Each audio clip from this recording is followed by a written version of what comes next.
moment, consider the things your mind has brought you. Everything you have, your work, your relationship with your family and others, your philosophy of life, all come to you as a result of using your mind. Now consider the estimate made by experts. You have probably been operating on less than 10% of your mental capacities, much less. Dr. Herbert Otto, psychologist, educator, and chairman of the National Center for the Exploration of Human Potential, reminds us that many well-known scientists, such as the late Abraham Maslow, Margaret Mead, Gardner Murphy, O. Spurgeon English, and Carl Rogers, subscribe to the hypothesis that man is using a very small fraction of his capacities. Margaret Mead quotes a 6% figure. Herbert Otto writes, "My own estimate is 5% or less." Neurological research at the UCLA Brain Research Institute points to enormous abilities latent in everyone by suggesting an incredible hypothesis. The ultimate creative capacity of the human brain may be, for all practical purposes, they pointed out, infinite. To use the computer analogy, man is a vast storehouse of data, but we have not learned how to program ourselves to utilize these data for problem-solving purposes. Yefremov, the eminent Soviet scholar and writer, says man under average conditions at work and life uses only a small part of his thinking equipment. If he were able to force our brain to work at only half its capacity, we could, without any difficulty whatever, learn 40 languages, memorize the large Soviet encyclopedia from cover to cover, and complete the required courses of dozens of colleges. Now, this statement is hardly an exaggeration. It is the generally accepted theoretical view of man's mental potentialities. Now, how can we tap this gigantic potential? Well, it's a big and very complex problem with many ramifications. But as Herbert Otto points out, it is clear that persons who live close to their capacity, who continue to activate their potential, have a pronounced sense of well-being and considerable energy. They see themselves as leading purposeful and creative lives. If everything you have is the result of using just 10% of your mind, consider for a moment what it will mean to you and your family if you can increase this percentage. Now, none of us, as a rule, has the slightest notion of the real capabilities of his mind. But believe me when I say that your mind can be compared to an undiscovered gold mine. And it makes no difference whether you're 17 or 70. Look at it this way. Your goal is in the future. Your problem is to bridge the gap which exists between where you are now and the goal you intend to reach. This is the problem to solve. Robert Seashore, when chairman of the Department of Psychology at Northwestern University, pointed out that successful people are not people without problems. They're simply people who've learned to solve their problems. And there you have it. Living successfully, getting the things we want from life is a matter of solving the problems which stand between where we now are and the point we wish to reach. No one is without problems. They're a part of living. But let me show you how much time we waste in worrying about the wrong problems.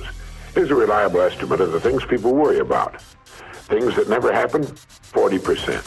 Things over and past that can't be changed by all the worry in the world, 30%. Needless worries about our health, 12%. Petty miscellaneous worries, 10%. Real, legitimate worries, 8%. In short, 92% of the average person's worries take up valuable time, cause painful stress, even mental anguish, and are absolutely unnecessary. And of the real, legitimate worries, there are two kinds. There are the problems we can solve, and there are the problems beyond our ability to personally solve.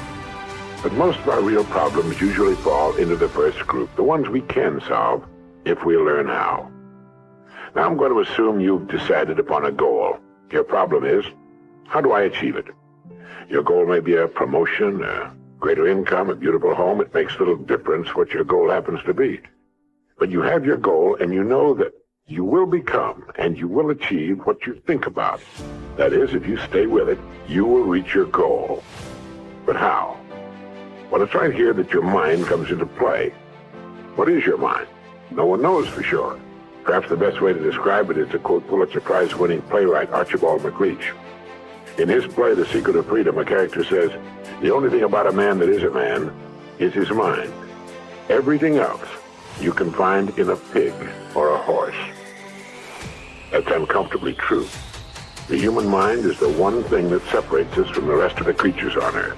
Anything that comes to us in the future will almost certainly come to us as a result of the extent to which we use our minds.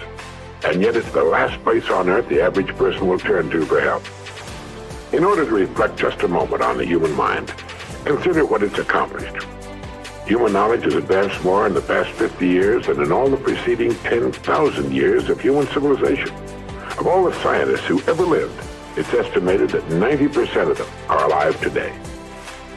We've reached, in the area of ideas and human advancement, a plateau so high it was undreamed of by even the most optimistic forecasters as recently as 10 years ago. But every new idea triggers additional ideas, so that now we're in an era of compounding advancement on every front and in every area that staggers the imagination. Dr. Harlow Shapley of Harvard has said that we're entering an entirely new age of man. He calls it the psychozoic age, the age of the mind. And you own one, free and clear. Now let's look at a few facts. Now, the average working person has at his disposal an enormous amount of free time. In fact, if you total the hours in a year and subtract the sleeping hours, if he sleeps 8 hours every night, you'll find he has almost 6,000 waking hours, of which he spends less than 2,000 on the job. Now, this leaves him 4,000 hours a year when he's neither working nor sleeping. These can be called discretionary hours, with which we can do pretty much as we please. At least, our minds are free. Now, so you can see the amazing results in your life, I want to recommend that you take just 1 hour a day, 5 days a week, and devote this hour to exercising your mind. Pick 1 hour a day on which you can fairly regularly count. And during this hour every day, take a completely blank sheet of paper. At the top of the page, write your present primary goal, clearly, simply. Then, since our future depends upon the way in which we handle our work, write down as many ideas as you can for improving that which you now do. Try to think of 20 possible ways in which the activity that fills your day can be improved. You won't always get 20, but even one idea is good. Now remember 2 important points with regard to this. 1, this is not particularly easy, and 2, most of your ideas won't be any good. Now, when I say it's not easy, I mean it's like starting any new habit. At first, you'll find your mind a little reluctant to be hauled up and out of the old familiar rut. But as you think about your work and ways in which it might be improved, write down every idea that pops into your mind, no matter how absurd it might seem. Let me tell you what will happen. Some of your ideas will be good and worth testing. The most important thing this extra hour accomplishes, however, is that it deeply embeds your goal into your subconscious mind, starts the whole vital machinery working. And 20 ideas a day, if you can come up with that many, total 100 a week, even if you don't think on weekends. An hour a day, 5 days a week, totals 260 hours a year, and still leaves you 3,740 hours of free leisure time. Now, this means you'll be thinking about your goal and ways of improving your performance, increasing your service, 6.5 full extra working weeks a year. 6.5 40-hour weeks devoted to thinking and planning. Can you see how easy it is to rise above the so-called competition? And will still leave you with 15 hours a day to spend as you please. Starting each day thinking, you will find that your mind will continue to work all day long. You'll find that at odd moments, when you least expect it, really great ideas will begin to pop into your mind. And when they do, write them down as soon as you can. Just one great idea can completely revolutionize your work and, as a result, your life. If you want to develop the muscles of your body, you take daily exercise of some sort. Well, the mind is developed in the same way, except that the returns out of all conceivable proportion to the time and energy spent. I've used this system for years, and it's given me some of the most gratifying and rewarding experiences of my life. And it costs only 5 hours a week. 5 hours out of 168. Is it worth it? It's like spending 5 hours a week digging in a solid vein of pure gold, because your mind is all of that and much more. Each time you write your goal at the top of the sheet of paper, don't worry or become concerned about it. Think of it as only waiting to be reached, a problem only waiting to be solved. Face it with faith and bend all the great powers of your mind toward solving it. And believe me, solve it, you will. Now let's briefly recap. This week, start spending 1 hour each day getting as many ideas as you can. Try for 20 a day on ways to improve what you're now doing. Remember, the achievement of your goal very likely depends upon it, as does your whole future. 2, if everything you now have is the result of using, say, 5 to 10% of your mental abilities, you can imagine what life will be like if you can increase this figure to 20% or more. 3, Successful people are not people without problems. They're simply people who've learned to solve their problems. 4. Don't waste time and energy worrying about needless things. 40% of them will never happen, 30% have already happened and can't be changed, 12% are needless worries about our health, 10% are petty miscellaneous worries, and only 8% are real. Try to separate the real from the unnecessary and solve those which are within your ability to solve.